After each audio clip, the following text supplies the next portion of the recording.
Welcome, everybody. We have a special treat on hand for you today as we've got a really highly qualified panel to discuss some of the technology, some of the emerging technologies that have happened in wheelchair racing just recently. At the 2020 Games, the Paralympic Games in Tokyo, we saw some really great racing. The women's racing was dicey. The men's race, not so much. The men was really dominated very heavily by one man. But one thing that happened when the dust settled was the most controversial topic of the games, which was essentially the carbon fiber chair, now known as the Sauber racing chair. Before we get into the discussion, I'd like to introduce the panel to you today. Heavy in credentials, they have a tally of more than 30 medals. As racers, coaches, mentors, and broadcasters, they've left an indelible mark on our sport, and here they are. Great Britain's Tanni Grey-Thompson has been to 5 Paralympics starting in 1988 Seoul. She collected 11 gold, 4 silver, and a bronze, and she's also won the London Marathon 6 times. Next up, Adam Bleakney, Paralympic track coach and head coach at the University of Illinois. He's captured an 800-meter silver at Athens, but more significantly, he's coached his athletes to more than 50 gold medals. By way of Cedartown, Georgia, we've got Krige Schabort. He's won the illustrious Peachtree Road Race a staggering 5 times, and he's won the New York City Marathon twice, and at Sydney Games, he picked up a silver in the marathon.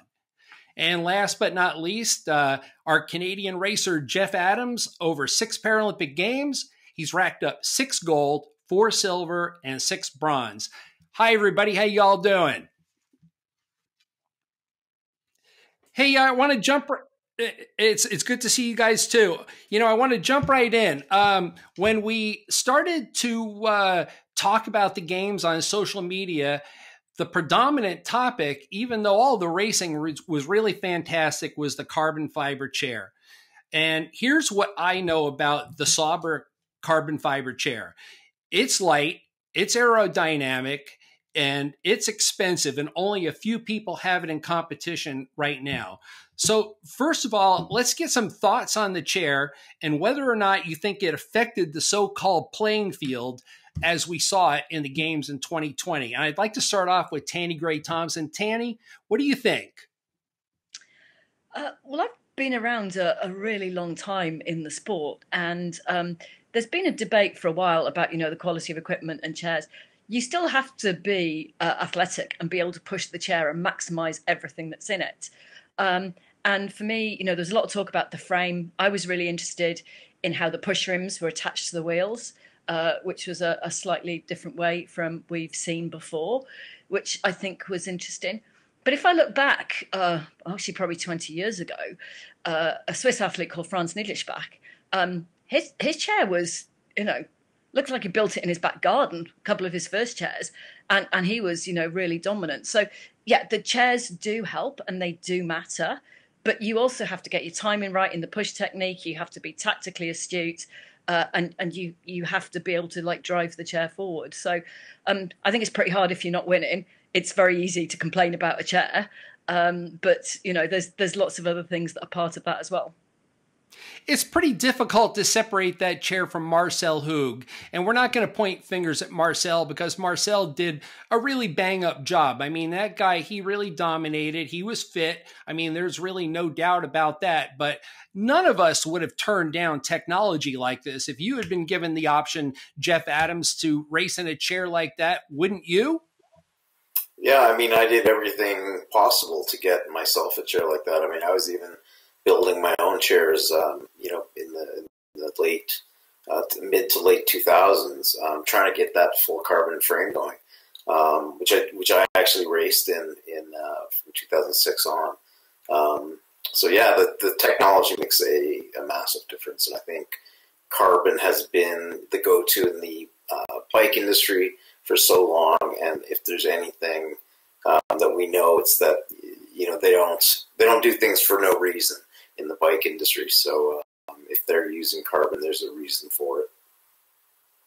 Well, undoubtedly, the substances have changed over time, and I'd like to actually take a look at the the actual physical rule, I went to the para classification rules and regulations and dug up, the actual, clarification for what it was that we were expected to have for a racing chair.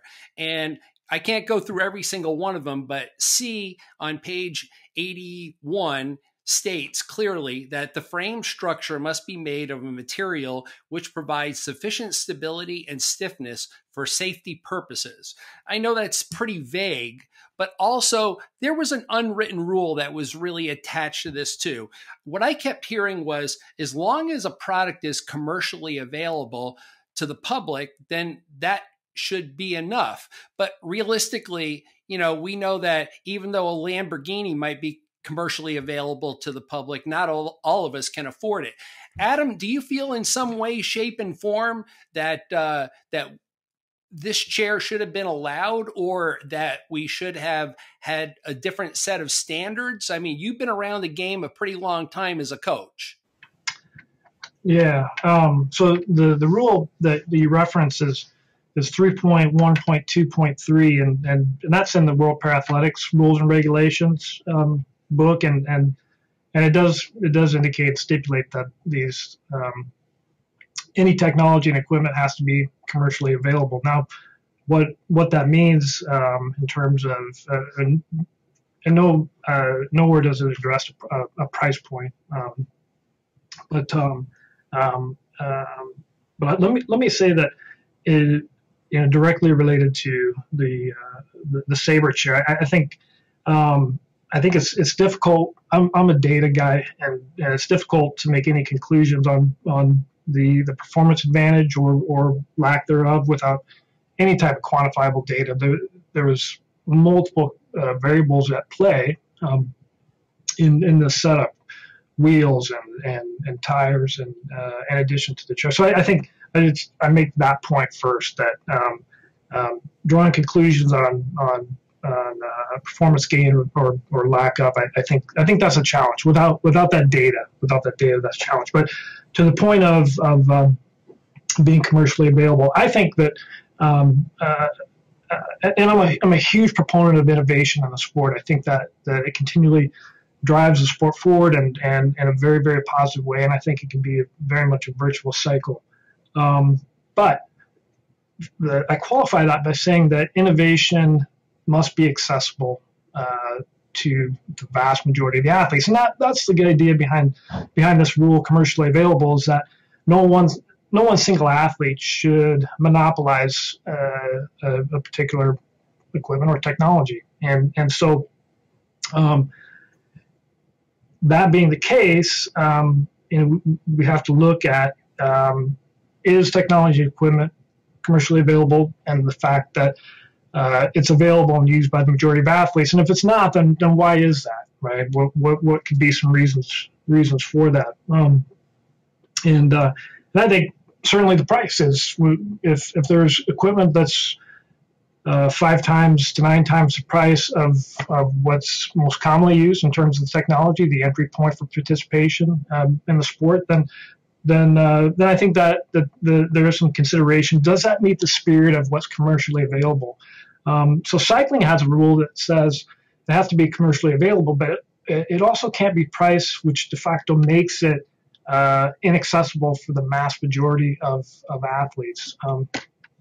So I know I'm carrying on a little bit, so I'll wrap it up, and I'll say one interesting point to be made is that of all the athletes that were licensed and registered for the summer 2021 season within the IPC database, there's about 1,000 athletes, and between the 30 classes and the 50 classes, 1% are using this single shell carbon fiber racing chair. So 1%, and that is actually more likely less than 1%. So then the question is, why is that? Why did the majority of athletes opt not and are unwilling to purchase or use these chairs with? And then one of the variables that seems to be salient is purchase price. I can understand that. And, I got to tell you guys, I've always been very curious about this because, I've done a little bit of research to try and find out what came before this chair. And I'm really curious. I mean, why is it that the BMW chair sailed through the Paralympics and nobody really grumbled much about it? The Honda chair still appeared at the Paralympics, but why has this chair taken so much precedence and gained so much attention? I think it's probably got to do with exactly what Adam was mentioning, is that, I think only 2 athletes had it.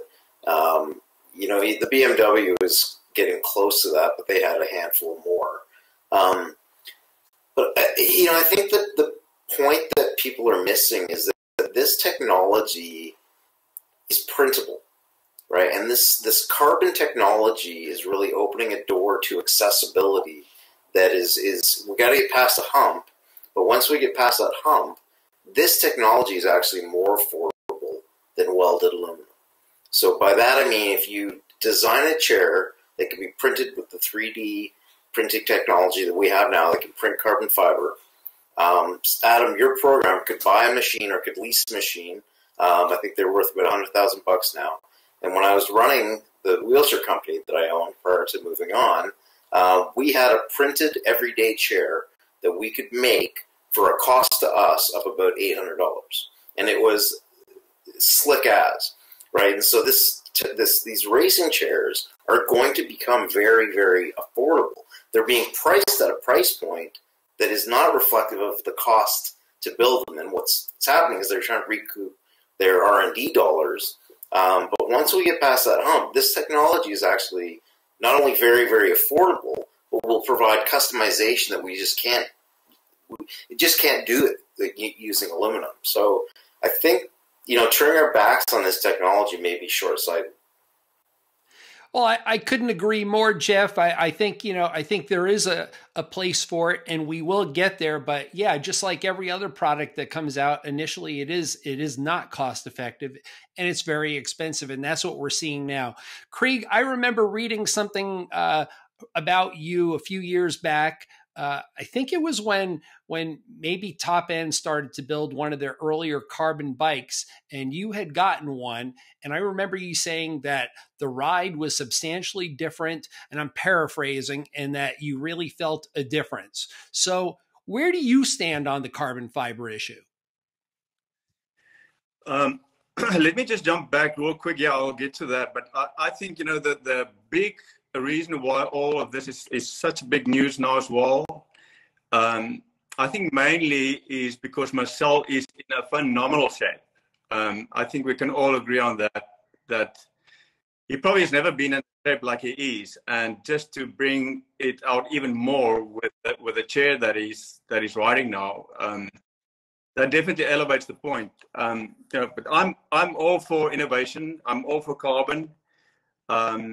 I always like to, tweak on my own chairs or make something better.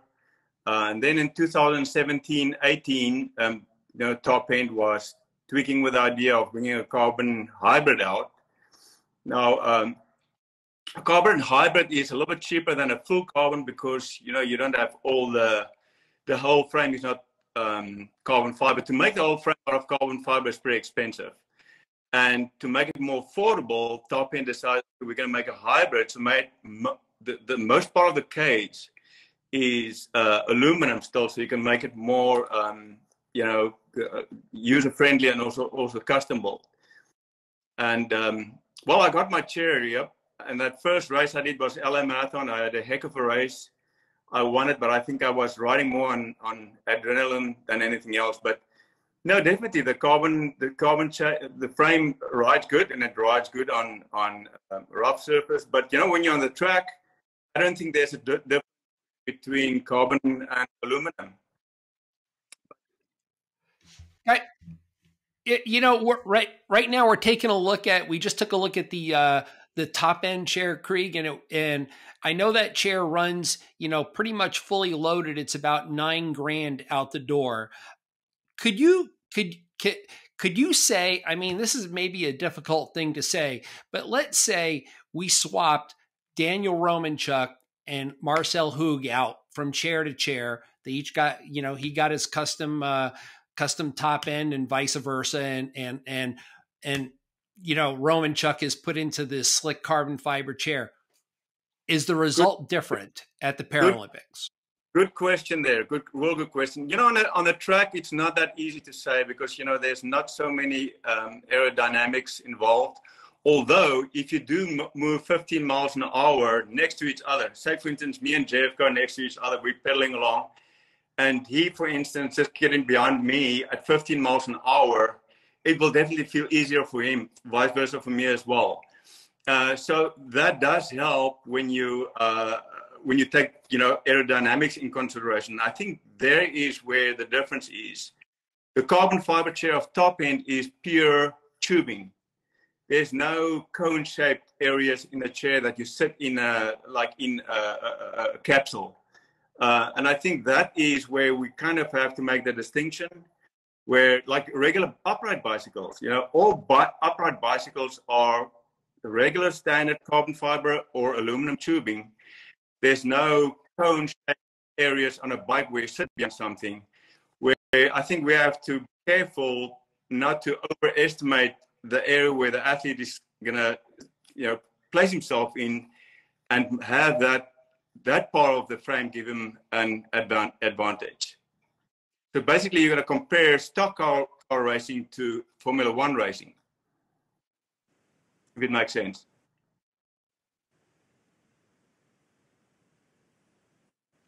I was going to say, if you talk about Daniel Romanchuk, and I've been retired a long time now and do commentary, so get to sit a lot of these races. Daniel's at a different point in his career in terms of him learning the skills and decision making, and Tokyo. There are races that if he'd been in a different position, if he'd had a bit more experience, the results may have been a bit different. You look back to Marcel at the World Championships in Lyon, and I think he got 4 gold, and in one of the other races, he didn't make great tactical decisions. So it's in wheelchair racing, it takes a long time, especially in the men's class, because it's so deep and it's so tough. You have to have years of building all those different experiences. So at the moment, you kind of need to compare Marcel Hug at his best with Daniel Romanchuk at the potential he's going to reach. And I think, picking up, on what Jeff said, we in the early 2000s spent quite a lot of a company's money trying to build a chair and a carbon chair, and some of it's technology, some of it was getting the shape right. Where the chair is now, it hasn't just sort of suddenly appeared on the scene. There's been loads of different companies doing things, loads of different developments. And when I was prepping for this, I was thinking about, and I can't remember, you guys might be able to remember, do you remember Cannondale with Jim Canard were going to make chairs, and they were going to be available in bike shops, and this was going to revolutionise the sport. And then that didn't quite happen. And for me, the impact, what's fair is one thing.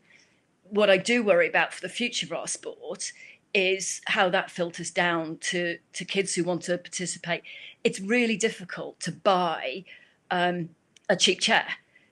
For a lot of non-disabled children, you could buy a pair of trainers. There's much cheaper entry points to compete in, but actually wheelchair racing, it's really difficult. And if you don't have a chair that fits pretty well when you start, you might not learn the best technique. And I spent a lot of time watching the men push to think about how I could develop my pushing technique. If you don't have a relatively decent piece of equipment to start off with, then it's really hard to stay in the sport. And I don't know, I mean, I'm really interested. So my first chair was a four-wheeler. You could buy it small, medium and large, no steering, no brakes, because apparently that would encourage us to go too quickly. And I think it's interesting. I'd be really interested to hear from the rest of you guys, the chairs that you started in and kind of the chairs that you ended up in, to kind of see the development to where we've got to today. Jeff, I'm going to pick on you, because we've been around quite a long time. I think that the first chair I raced in was a model that could be used for either basketball or racing. And the only difference was the back wheels would have the smaller pushings. I was at, on the cusp of, that was in the sort of mid-'80s, and I was at the cusp of when the debate was, should we be allowed 4 wheels or 3 wheels, and people were getting it wrong then too, where, you know, the 3-wheeler was seen to be more dangerous, and it was actually much more stable, and it was a better design for safety, which, you know, all of the officials sort of took the opposite view of. But I've always been sort of, you know, and as we both know, we've grown up through this evolution of both the movement itself and the equipment that we're using. And I think too, you know, we're talking about wheelchairs right now, but we can't turn our minds away from the issues around prosthetics, and particularly in terms of cost. Because, I mean, those prosthetic legs, the running legs, cost more than the wheelchairs do often. So this is not just a wheelchair racing specific issue, but it, you know, it crosses all of the different sports. The tennis chairs are getting these molded carbon fiber buckets now. I just saw that Kareem is coming out with carbon wheels, carbon four-spoke wheels for tennis chairs. So we're really seeing the envelope being pushed, not just in wheelchair racing, but across the spectrum of Paralympic sports. A hospital day chair. I used to do 3Ks and 5Ks in that chair, but you know, my first chair was a homemade chair back in South Africa, and I did my first race was actually a marathon. My first training was just the day before the marathon. So on the way to the marathon, we went to pick up my steering at the machine shop. We got to the marathon, and it was an old 4-wheeler as well. And I think that time it was just a couple of guys. I had 3-wheelers, and I'm telling you, I got on that 4-wheeler, and that thing was all over the road. I couldn't control it at all. And the guys laughed at me. They said, no, he's never going to finish that race. So I did finish it, but I only just finished it just. But, you know, those were the days of starting. And nowadays, you know, unfortunately, the athletes doesn't grasp every moment they have. I grasp every moment, and I'm sure you guys as well. A lot of times now, I feel like that's the best, you know, starting off. And it's really not necessary. It's fun to start, you know, wheels down and wheels going all over. But yeah, it was a ride until we were out to that today, definitely. Well, I enjoy listening to you guys. I feel like the young cub in the mix here. My first chair was a Bobby Hall T-frame in the mid '90s, and so fundamentally the chairs by and large have not changed since then. They've stayed within that construct of a T-frame and 20-inch front and 28-inch off the back. I did have spoked wheels to start with, and although somebody talked me into putting Mylar on top of the spokes, and that I did it right before my first Boston Marathon, and that lasted up the first hill until I missed a stroke and punched right through the Mylar, and then that thing flapped the rest of the 25 miles. So yeah, it's funny how we used to try just before a race. Yeah, didn't test it, just jump right in.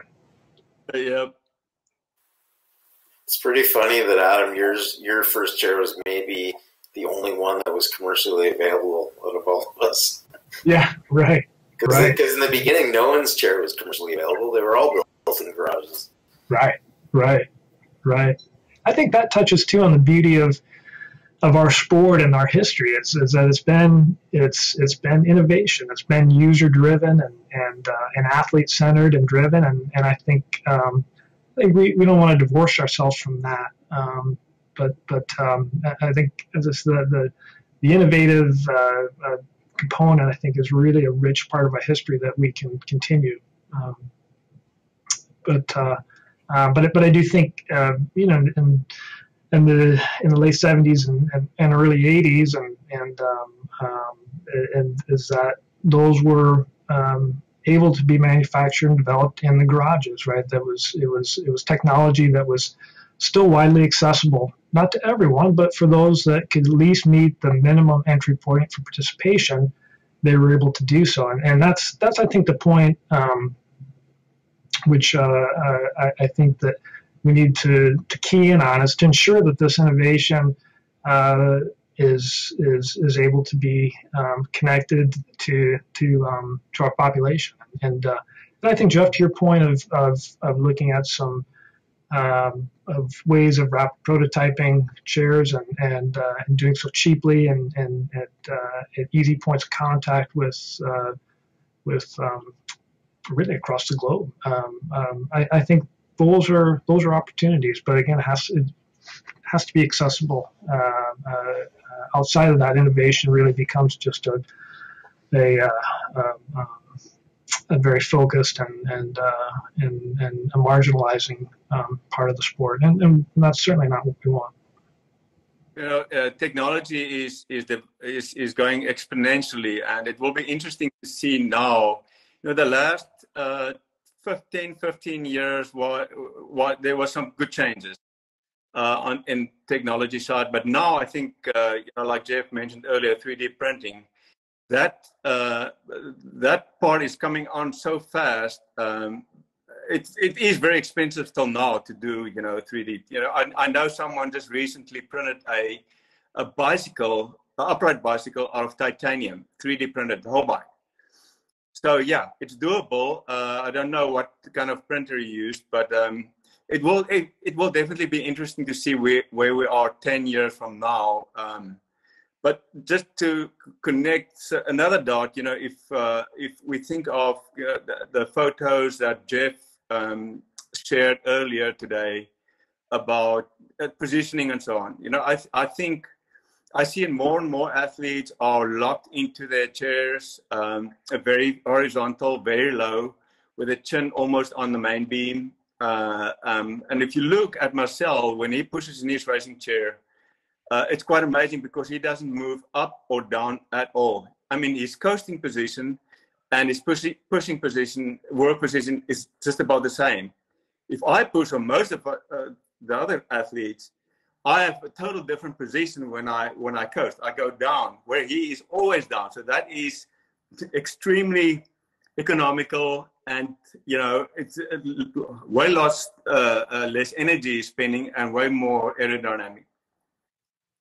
Hey guys, I finally made it back. Talking of technology, I guess maybe it's time for me to get a new computer because I inadvertently shut down at completely the wrong time, but I was listening to you on the phone, and thanks for covering Tanni and everybody else. You guys have done a great job. I'm not sure if you guys touched on this because I was messing with my computer, but out of curiosity, now that Marcel has come out and he won all these medals at the Paralympics, and then after that he goes on and he wins the bulk of the majors in the Abbott series, and then he goes to OIDA and he runs a 1:17 world record. How exactly could we even put that genie back in the bottle now? Well, but he didn't run away with OIDA, right? Like, Suzuki was less than a minute behind him, and Suzuki was running in a standard aluminum OX chair. So to Adam's point at the beginning of this conversation, I think that's a really good example of where you've got these two great athletes. So you've got some parity in terms of their talent levels.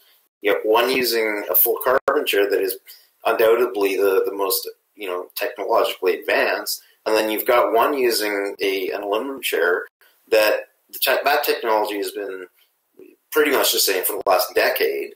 OX hasn't really changed their design much in the last number of years, and Suzuki ran less than a minute behind Marcel. Now, if you look at the positions of those two athletes, Suzuki, and this is Krige's point earlier, is almost identical to Marcel's, where he's really, really low, his chin's almost on the main beam, he doesn't move, and so they've got this similar position, which again, I forget who made the point, but the idea of the relative value of being very, very aerodynamically efficient versus these potential or speculative advantages that we get out of materials, I think aero wins every time. You could have the best carbon chair in the world, but if you're not aerodynamic, if you're sitting straight up, you're not going to win a single race. So Jeff, then is your contention at this point that the carbon is almost a byproduct to the advancement that they made with the bucket and the aerodynamics? Yeah, I think the carbon technology and these designs lend themselves to aerodynamics. And that, more than the material itself, is probably playing the biggest role in these performances, these advances that we're seeing. But Suzuki has shown that you don't need the carbon to hit that aerodynamic position and to be competitive. Like I said, he was less than a minute behind Marcel in Oita, and Marcel smashed this 20-year-old world record. So you get two guys. I think Suzuki was 3 minutes under the Asian record and within a minute of the new world record. So I don't know. It's that race itself seems to point away from these, this advantage being, one that you can't overcome with training and aerodynamics. So when it comes right down to racing, it's a little tough for me because I'm not sure exactly where you guys went to while I was trying to get back on. But out of curiosity, Tanni, you, me, Jeff, we go back to the '88 games in Seoul and remember how difficult it was every time we went in to get our chairs judged before we went out on the track. I mean, if one guy had 5 bungee cords and one guy had 4 bungee cords, or somebody had a leaning wheel, how do we set some kind? I guess what I'm getting at is, how do we finally come to a point where we've set a standard? Is the IPC at some point going to take a stand and modernize, or will they have to just come up with some sort of a platform that we live by? But I think we have to have innovation, and we have to, push the design as much as we possibly can, because I don't want to go back. We're not going to go back to 4-wheel chairs with no steering and no brakes. But that felt, some of the rules around that felt quite patronizing, as if we couldn't make decisions about how fast we went downhill. And, I remember being told, literally you'll go too quick if you have brakes, because, it'll change your decision making and your risk, analysis. So I think we do need to innovate. I'm not particularly comfortable with putting a top price on, saying, okay, the most you can spend is $30,000, because I think there'll be people who will find ways around that. I do think the IPC need to be looking at development around the world and the opportunities for new athletes, new countries to come in. But actually, I think, we can't discuss this without some of the IPC decision making in terms of, cutting down the opportunity, especially for men in wheelchair racing, to compete at the games. So you look back to Barcelona, and I think there were 63 men that finished the marathon. In Tokyo, for lots of different reasons, but the qualification for the men is being pushed pretty high. So you're getting less people. And that affects the ability to come into sport. So it affects lots of things. So I would love to see, men's wheelchair racing back to the days when you have heats and semis and finals, because that gives more opportunity for new people to come in from different countries to get to the top. So there's lots of things, that are debated around this. It's not just the technology. It's actually about the ability for people to compete at the highest level.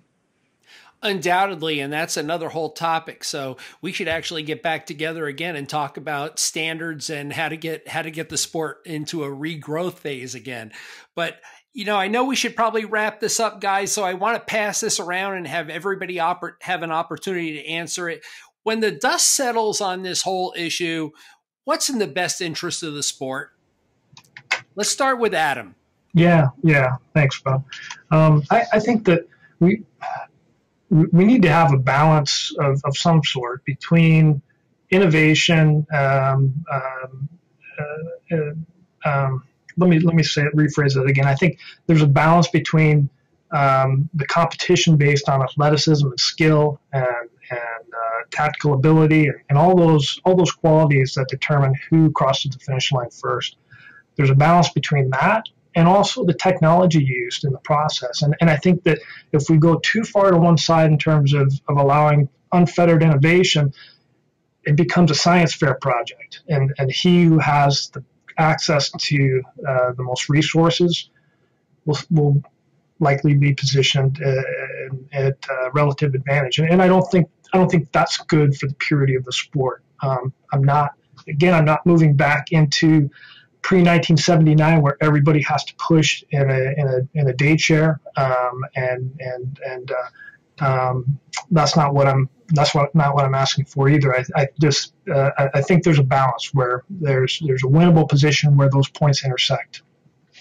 Do you have a definitive place where you could put that balance, Adam, before we move on?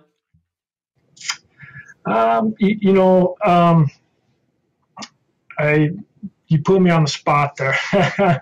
So I think you don't have to answer. Yeah, no, well, I think discussions like this and pulling in different vantage points in the conversation are really critical. And I think as the governing organization, World Para-Athletics, I think it's in their best interest to have these conversations and understand what the opportunities are and what the threats could be. So I'm really just filibustering that I don't have a definitive answer. If you ask me today what would be a solution, I have no issue with people running tubular frames at this point. And in some ways it makes the discussion easier because then there's no question. There's no and again, I want to take the position that I'm not questioning any performance based on any equipment advantage because there's too many confounding variables to make that statement with any type of confidence. But if we restrict a little bit and regulate, then those questions, those conversations, well, we don't have them. We're in a different room. Jeff, what's in the best interest of the sport? From my point of view, and I'm putting on my hat now as someone who's been in manufacturing, is that I think those concerns are going to go away soon. I agree with Adam that there needs to be some level of restriction. You can't have $300,000 shares because then the sport becomes inaccessible.